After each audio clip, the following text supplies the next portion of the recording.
Hello everyone, welcome back to my channel. ഇന്ന് ഞാൻ വന്നിട്ടുള്ളത് പുതിയൊരു ടെക്നിക്കായിട്ടാണ്, നാം ടെക്നിക്സ്. ഇവിടെ നീ വരണം, നീ പോകണം, അവൻ പറയണം, അവൾ പാടണം എന്നിങ്ങനെ ഒരുപാട് സെന്റൻസ് നമ്മളിവിടെ കണ്ടിട്ടുണ്ട് അല്ലേ.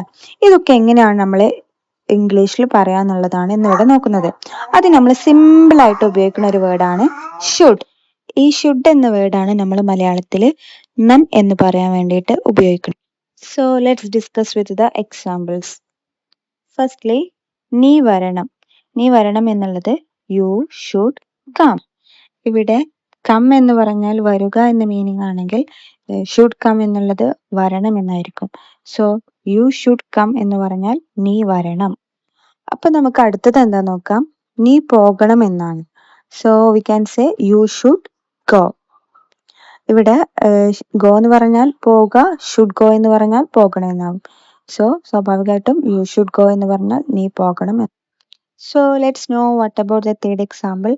അവൻ പറയണം. അവൻ പറയണം എന്നുള്ളത് ഹി ഷുഡ് സേ. ഇതൊക്കെ നമുക്ക് സിമ്പിൾ ആയിട്ട് ഉപയോഗിക്കാൻ പറ്റുന്ന ഫ്രേസസ് ആണ്.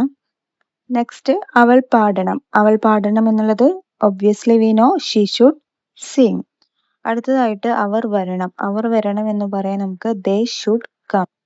അടുത്ത എക്സാമ്പിൾ നമ്മൾ എപ്പോഴും ഡെയിലി ഫ്രേസസിൽ ഉപയോഗിക്കുന്ന ഒരു സെന്റൻസ് ആണ് അല്ലേ. നീ അങ്ങോട്ട് പോകണം എന്നുള്ളത് എങ്ങനെ നമുക്ക് പറയാം. You should go there. You should go there. വളരെ സിമ്പിൾ ആയിട്ട് നമുക്ക് പഠിക്കാൻ പറ്റുന്ന ഒരു ടോപ്പിക്കാണ് ഷുഡ്.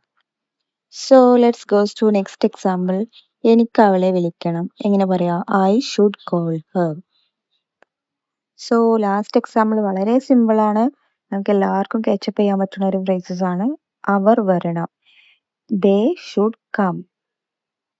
ഈ എക്സാമ്പിൾസ് എന്താന്നുള്ളത് ഡു കോമെന്റ് ബിലോ.